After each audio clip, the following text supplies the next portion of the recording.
솔직히 묻겠습니다. 여러분은 무언가를 기록할 때 어떤 펜을 쓰시는지 기억하시나요? 삼성의 창업주 호암 이병철. 그의 인생은 펜 한 자루에서 시작됩니다. 그가 애용했던 것으로 전해지는 워터맨 만년필 한 자루. 단순히 비싼 펜이 아니었습니다. 그는 수십 자루의 만년필을 일일이 직접 써본 뒤에야 자신의 손에 딱 맞는 단 한 자루를 골랐다고 합니다. 0.1mm의 필기감 차이조차 그냥 넘기지 못하는 그 지독함. 이게 바로 삼성의 시작이었습니다. 사람들은 관리의 삼성이라 하죠. 하지만 저는 집착의 삼성이라 부르는 게 맞다고 생각합니다. 전자불모지에서 반도체 신화를 어떻게 읽어냈는지 궁금하시죠? 그 소름 돋는 설계의 이면을 오늘 제대로 한번 디깅해 봅시다. 보이지 않는 1%의 디테일에 인생을 걸었던 한 남자의 기록 시작합니다. 경남 의령의 아주 뼈대 있는 집안. 할아버지 때부터 만석군이었으니 금수저 중에 금수저였던 셈입니다. 이병철은 돈 걱정 따위는 전혀 모르고 자란 소년이었습니다. 서울 중동고를 우수한 성적으로 졸업하고 와세다 대학에 갔지만 건강 때문에 중퇴하고 돌아옵니다. 그 뒤의 삶은 의외였습니다. 한동안 인생의 방향을 잃었거든요. 취직 생각은 해본 적도 없고 아버지가 보내준 돈으로 서울에서 2년 동안 그저 유유자적 살았습니다. 고향에 내려와서도 마찬가지였죠. 친구들과 골패 도박에 빠졌습니다. 매일 밤 달을 보며 집에 들어오는 한량 같은 생활의 반복이었습니다. 삼성이라는 거대 기업을 만든 사람이 도박꾼이었다는 게 믿기시나요? 사람 냄새나는 솔직한 과거죠. 그러던 어느 날 밤이었습니다. 평소처럼 도박을 마치고 귀가했는데 방문에 비친 달빛 사이로 잠든 내 아이의 얼굴이 보였습니다. 그 찰나의 순간에 그는 깨달았습니다. 내가 지금 뭐 하고 있는 거지? 아이들은 커가는데 나는 도박이라니. 마치 잠에서 깬 듯한 기분이었다고 그는 자서전에서 회고합니다. 그날 밤 그는 밤을 꼬박 새웠습니다. 독립운동을 할까? 공무원이 될까? 아니면 장사를 한번 해볼까? 자기가 할 수 있는 걸 다 따져보니 결국 답은 사업이었습니다. 그 도박판에서의 헛된 세월들. 그는 이렇게 말합니다. 인생의 낭비라는 건 절대 없다.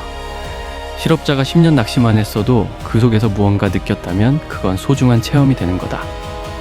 과거를 후회하는데 에너지를 쓰지 않기로 한 이병철의 결단. 이게 바로 삼성을 만든 가장 결정적인 밑거름이 됐습니다. 생각의 차이가 인생을 바꾼 거죠.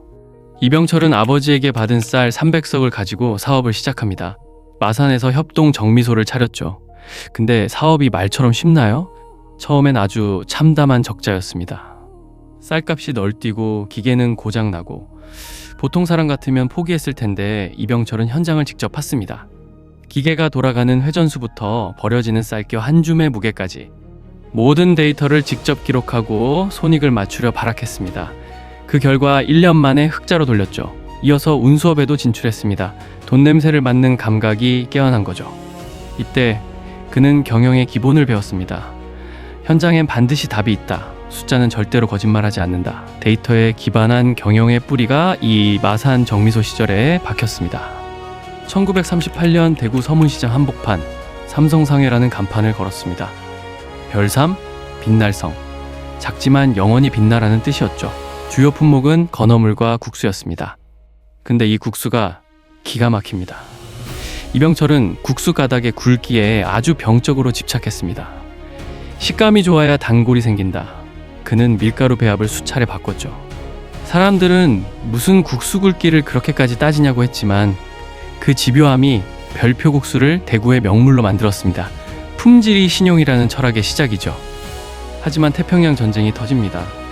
부동산 투자에서 큰 손해를 보고 사업도 잠시 주춤하게 됩니다. 하지만 그는 여기서 또 배웁니다. 부동산은 거품, 사업은 실체다. 1950년 6.25 전쟁이 터졌습니다. 서울을 북한군에 뺏기고 나서 이병철은 피란길에 올랐습니다. 90일 동안 도망 다니는 신세였죠. 이때 목숨을 지켜준 게 운전기사였습니다. 위대식이라는 운전기사였는데 그 헌신에 감복한 이병철은 나중에 그를 이사대접까지 해주고 자기 무덤 옆에 묻어달라 할 만큼 사람에 대한 정이 깊었습니다. 부산에서 다시 삼성물산을 차리고 전쟁터의 고철을 수집했습니다. 이걸 일본에 팔아 달러를 벌고 그 돈으로 설탕과 비료를 수입했죠. 이게 완전 대박이 났습니다. 단기간에 자산을 수십 배로 키웠다는 평가를 받을 만큼 어마어마한 돈을 쓸어 담았죠. 전쟁이라는 비극 속에서도 기회를 낚는 1%의 통찰이었습니다. 당시 설탕은 부르는 게 값이었습니다. 근당 300환 하던 설탕값을 이병철은 수입 대신 제조를 선택해 50환까지 낮춰버리는 기염을 토하죠. 그게 바로 지금의 CJ 제일제당입니다. 그는 설탕 공장의 기계 배치부터 입자의 크기까지 직접 챙겼습니다. 내 입에 달아야 고객에게도 달다. 그는 매일 아침 생산된 설탕을 직접 맛보며 품질을 관리했습니다. 그 지독한 완벽주의 덕분에 사치품이었던 설탕이 국민의 식탁에 오를 수 있게 된 겁니다. 이병철은 이제 먹는 걸 넘어 입는 것으로 시선을 돌립니다. 그게 바로 제일모직의 시작이죠. 헐벗은 국민들에게 최고급 양복지를 입히겠다. 불가능해 보이던 목표였지만 그는 또 한 번 미친 듯이 파고듭니다. 제일모직의 양복지 품질은 수입품과 어깨를 나란히 할 만큼 놀라운 성장을 거듭했습니다. 이병철은 골드 텍스 마크를 새겨 품질에 대한 자부심을 드러냈죠. 그는 공장의 조경도 직접 했습니다. 주변이 정갈해야 품질이 정갈하다. 공장 잔디 하나하나까지 직접 챙기는 그의 모습에 직원들은 혀를 내둘렀죠. 환경이 사람을 안 된다는 믿음이었습니다. 이때 삼성은 이미 국내 재벌 2위권으로 껑충 뛰어오릅니다. 이승만 대통령과의 인연도 깊었죠. 하지만 권력의 이동은 언제나 기업가에게 위기로 다가옵니다. 4.19 혁명과 5.16 군사정변, 거인에게 닥친 가장 어두운 시절, 부정축제자로 몰려 연행되기도 했죠. 하지만 박정희 정권과 협력하며 국가 재건의 길을 걷기 시작합니다. 여러분도 한 번쯤 들어보셨을 사카린 밀수 의혹 사건입니다. 한국 비료 공장을 짓는 과정에서 사카린 원료를 몰래 들여왔다는 건데 당시 국민적 비난이 어마어마했죠. 이 일로 이병철은 큰 결단을 내립니다. 경영 일선에서 물러나기로 하고 평생의 수건이었던 한국 비료 공장을 정부의 통째로 넘겨버립니다. 삼성 매출의 30%를 차지하던 알짜였죠. 책임을 진다는 명분이었지만 그의 속은 얼마나 타들어갔을까요? 이때 장남 이맹희가 경영을 맡지만 이병철의 눈엔 영 차지 않았습니다. 결국 막내 이건희에게 눈을 돌리죠. 비료 공장은 훗날 롯데에 인수되어 지금의 롯데 정밀화학이 됐습니다. 이병철은 비료 공장을 잃은 뒤 10년 동안 이를 갈며 공부했습니다. 세상은 그가 끝났다고 생각했지만요. 은둔하는 동안 그는 놀지 않았습니다. 언론의 파급력을 깨달은 그는 중앙일보와 TBC 동양방송을 세웁니다. 정보를 쥐는 자가 미래를 쥔다. 그의 통찰은 멈추지 않았습니다. 동시에 은행들을 인수하고 보험업과 첨단 산업에 관심을 둡니다. 비료 공장을 뺏겼던 서름을 더 큰 사업으로 갚아주려 했죠. 그는 쉬는 동안 전 세계를 돌며 미래 산업의 아이템을 찾아냈습니다. 그러다 그의 눈에 들어온 것이 바로 반도체라는 괴물이었습니다. 전자가 미래를 지배할 거라는 확신. 그는 인생 마지막 도박을 준비합니다. 70이 넘은 노인의 몸으로 다시 전쟁터에 나가기로 한 거죠. 사람들은 노망이 났다며 비웃었지만 이병철의 눈엔 이미 21세기가 선명하게 보이고 있었습니다. 도쿄 선언. 1983년 2월 8일 역사적인 날입니다. 일본 도쿄에서 성명을 발표합니다. 삼성은 반도체에 사활을 걸겠다. 이게 그 유명한 도쿄 선언입니다. 세계 기업들이 코웃음을 쳤죠. 삼류TV나 만들던 회사가 무슨 첨단 반도체냐고 말입니다. 인텔이나 도시바 같은 거물들이 지배하던 시장에 무모하게 뛰어든 거죠. 하지만 이병철은 끝까지 밀어붙였습니다. 그는 반도체 공장의 먼지 하나도 용납하지 않는 집착을 보였습니다. 0.1미크론의 오차가 수조 원을 날린다. 그는 일본 은퇴 기술자들을 초빙해 밤새도록 기술을 전수받게 했습니다.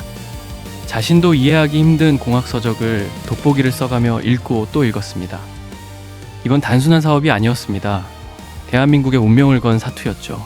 노인의 집념이 불꽃을 일으켰습니다. 반도체 사업 초기엔 처참했습니다.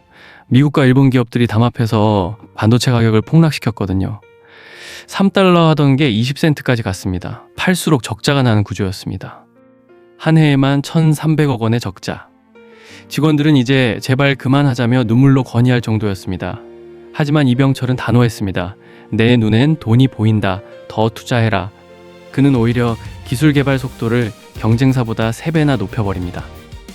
세계 최상위 수준의 256K D램을 기적처럼 개발해내는 데 성공하죠. 시장의 판도가 뒤집히는 순간입니다. 적자를 보더라도 확고한 기술만 있으면 반드시 이긴다는 그의 믿음. 이 1%의 뚝심이 삼성 반도체를 세계 1위로 만든 원동력이었습니다.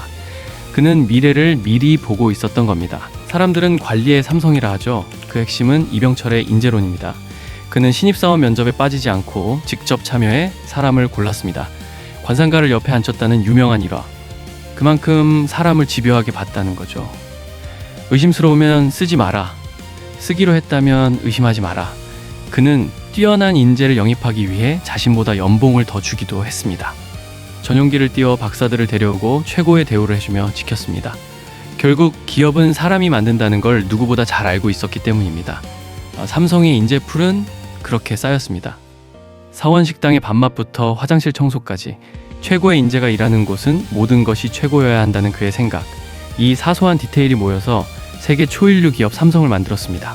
이병철은 알아주는 예술품 수집가였죠. 지금의 호암미술관을 채운 국보들. 그는 예술품을 고를 때도 직접 돋보기를 들고 미세한 균열을 찾았습니다. 아름다움의 본질을 알아야 경영도 안다. 신미안이 곧 품질이라는 그의 철학. 그는 정원의 나무 한 그루 배치도 직접 할 만큼 미적 감각이 뛰어났습니다. 삼성전자 초기 제품 디자인에도 그의 예민한 감각이 녹아 있었습니다. 엘리베이터의 미세한 탑승감까지 따지며 기술진을 볶아대던 회장님. 고객이 불안을 느끼는 1%를 잡아라. 독일 기술진도 혀를 내둘렀다는 일화. 그의 몸 자체가 예민한 측정기였습니다. 사소한 것을 최고로 만드는 집착. 그것이 삼성의 프리미엄을 만들었습니다. 이병철에게 세상은 거대한 작품이었고 그는 그 작품을 완성하려는 지독한 장인 정신의 소유자였습니다. 1987년 가을, 폐암이 깊어졌습니다. 죽음을 앞둔 노인의 마음은 어땠을까요? 그는 카톨릭 신부에게 편지를 보냅니다. 평생 가슴속에 품어온 근원적인 24개의 철학적 질문들이 적혀 있었죠. 신의 존재를 어떻게 증명할 수 있나? 지구의 종말은 정말로 오는가? 사업가로서 세상을 설계했던 그가 마지막 순간엔 신을 찾았습니다. 물질의 풍요 너머의 본질을 물은 거죠. 그는 끝까지 왜? 라는 질문을 멈추지 않았던 탐구자였습니다. 사업의 디테일을 넘어 존재의 디테일까지. 그의 질문들은 여전히 우리에게 인생에 대한 큰 숙제를 던져줍니다. 그는 답을 얻었을까요? 1987년 11월 19일 그는 눈을 감았습니다. 자신의 유해는 용인 에버랜드 부지에 평화롭게 안장되었습니다. 거인이 남긴 마지막 기록이었습니다. 77의 나이로 생을 마감한 이병철. 그의 만년필은 멈췄지만 삼성은 흐릅니다. 반도체에 걸었던 그의 무모한 도박은 한국 경제의 심장이 되었습니다. 솔직히 이분 없었으면 우리 삶은 어땠을까요? 본질을 꿰뚫는 집착은 세상을 바꿉니다. 작은 것에 집중하는 자가 큰 것을 얻죠. 호암 이병철의 인생이 주는 교훈입니다. 여러분의 오늘 하루도 최고의 디테일로 채워지길 응원합니다. 0.1mm의 차이도 용납하지 않는 삶. 그 집요함이 당신을 거인으로 만들 겁니다. 구독과 좋아요는 디깅에 큰 힘이 됩니다. 지금까지 1%의 디테일이었습니다. 감사합니다.